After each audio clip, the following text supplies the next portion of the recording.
Hi, this is Beth Belair, and I'm going to show you today how to create a calendar using Artisan software version 5. What we're going to do first is go to the Forever website, forever.com, click on Digital Art. That'll take you to a page like this. Type in calendar, and that'll bring up a lot of choices for different calendar templates and different digital kits that you can use to embellish them. We're going to go down to the free calendars, and I like the 12 by 18. Just click download. And then we're going to minimize this and go into our Artisan software. Now we can go to import content, commercial art kit. My downloads all go to the downloads file, which is way too full. I need to delete some. And here's the 2016 calendar 12 by 18 blank. I'm going to click that, open, OK, and it's imported it, and there we go. Now I'm going to create a new project or page, project, and then calendars on the left. I like the 12 by 18 calendar because you end up with a 12 by 12 page when you tear off the perforated calendar part at the end of the month. Then next. And then you can see that I've got some pre-designed calendars here that I can choose from. But we're going to go ahead and choose the one that we just downloaded. If you want to add photos, this is a great time to add them, or we can add them once the calendar is started. Let's go ahead and click Next. And I'm going to put in Demo 2016. And then it gives me a choice of some different event lists to include on the calendar.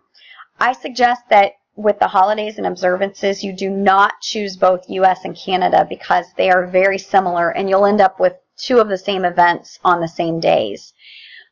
These first four actually come with your software, and then you can add others yourself if you would like to. It's great if you're making multiple calendars or if you know that you're going to make a calendar every year so that those birthdays and things that you'd like to show up on the calendar just appear every time. I'm going to click OK, and it's going to make my calendar. It's pretty sparse right now, and we can decorate it just the same way that you would decorate or embellish your regular scrapbook page. Here's a 12 by 12 piece of paper. If I want to make the background colored behind the calendar, I can unlock the background, maybe, and then make sure it's selected. Go up to Format, Color, Sample, and pick a color from the paper and say OK. Or I could put a piece of paper behind it. For some people that might be too busy. For me it probably would be just because I use my calendar a lot and I write on it fairly frequently. But everybody has different perspectives. And you can even fill the entire background. If you didn't want to set this one on here, you could fill the entire background with a solid color. Or, I'm sorry, with a piece of paper. Let's see, where is that? I guess you have to do it on the paper now. So, make background. And there you go. I'm going to undo that and put our paper back. And then I'm sure I don't have to tell you how to create how to do any kind of embellishments on here, because if you're using the software, you're already familiar with how to create a scrapbook page. To get your photos, I'm going to go into Historian where my photos are, and I've got a picture over here that I'd like to use. I'm clicking on the little arrow that's beside it, going down to Share, and then Send Photos to Artisan 5. One item is OK. And I'm going to choose the blank calendar and say OK. And then I'm going to go, excuse me for that phone call. By the time I minimize that, it's already over in, well, it should have been over in here. Let's make sure I did this. Share, send the photos, OK. Oops. Demo. There we go. And then there's the picture. I can just put it right on the page. And again, you already know how to do this part, so I'm not going to worry too much about it. I think that you have no problem embellishing your pages and making them beautiful. So what I want to focus on is how to format your calendar. There are a couple of different ways. You want to make sure that you've got the calendar part selected, and then you can go up to Format and Calendar, and you'll get this, or you can right-click on the calendar, and you'll have more choices. Click on Calendar, and then your choices are Format, Edit Cells, Clear Cells, or Add Events. Let's start with the Format. If you had chosen a pre-designed page, in fact, I'll show you one to give you an idea. It'll make all of these, I'll show you, these events that we chose to put on here, the New Year's Day, Epiphany, and Martin Luther King Day. These are all going to go away when we change our calendar template. But if you choose, oh, whoops, excuse me. If you choose to use a pre-designed page, using a template page from an art kit, it's going to make all of those go away. This is our blank one. If we wanted to use a pre-designed page, we can just select that. And then this is the 2014 pre-designed pages. These are not in order by month unless you go down to seasonal designs. And then they are. This is January, February, March. So let's go ahead and actually let's choose let's go to decorative designs, and I'm going to choose this one to be our January page template. And obviously I need to put some more pictures in there, but this is actually a page that is pre-designed for July. We are not going to use it for July because we need a January page. So we're going to go down and unlock our calendar, and then right click, Calendar, Format, and then I'm going to go up here and change it from July to January and from 2014 to 2016. Now, it knows exactly where the dates are supposed to be on there, so we don't have any trouble with that at all. And then you can also select a different calendar style if you would like.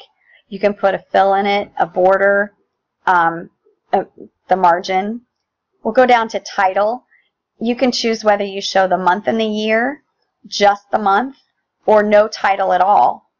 You can put the title on the left, on the top, on the bottom, or on the right.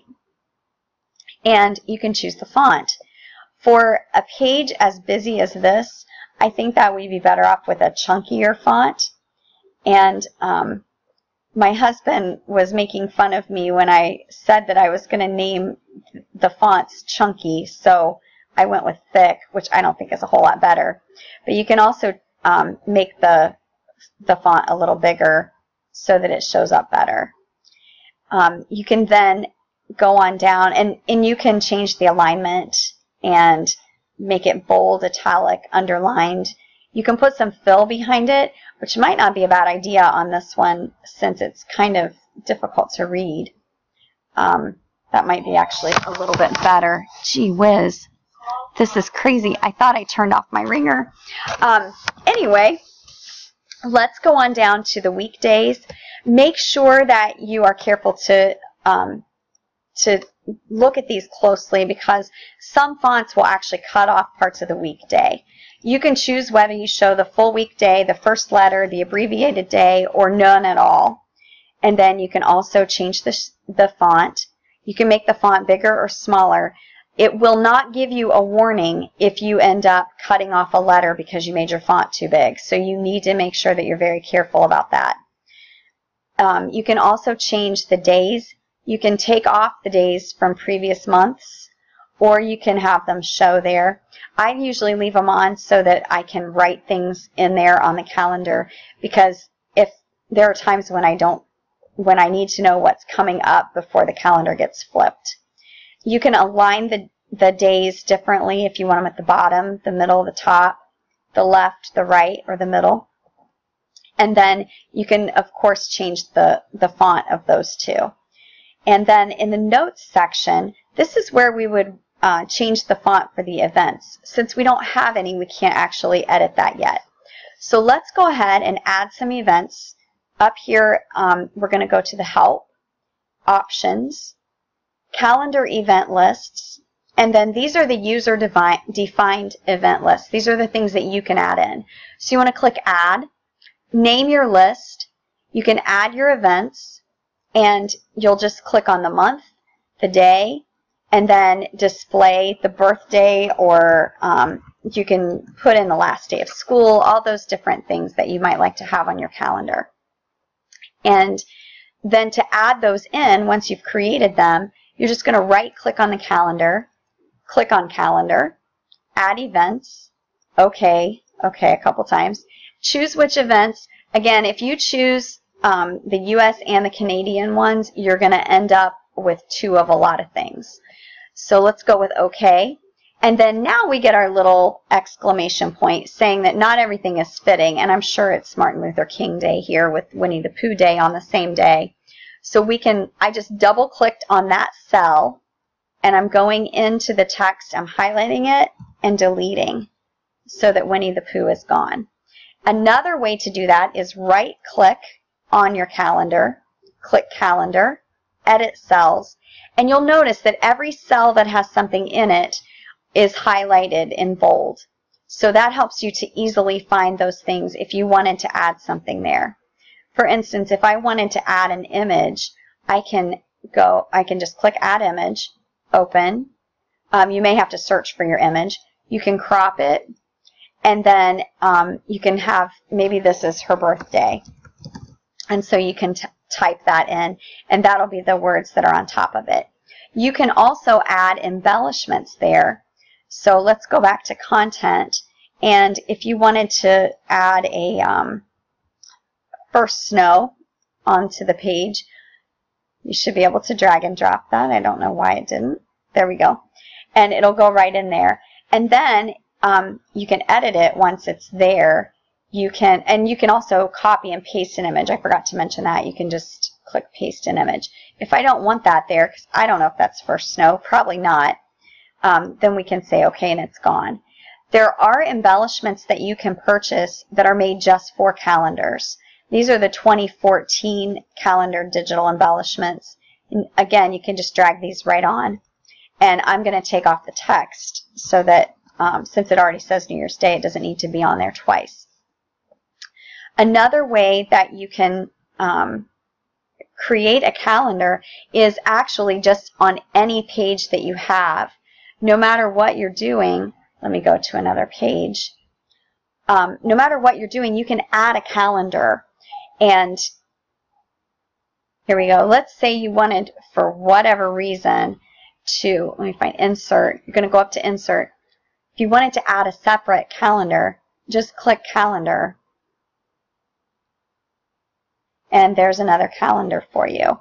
And you can make it smaller or bigger. And you can add this to any project that you're working on. So it can go on a 12 by 12 page. It can go on an 8 by 8. So you don't even need a calendar template. It just makes it easier because it ends up in the right spot for you. So I hope that this has been helpful for you.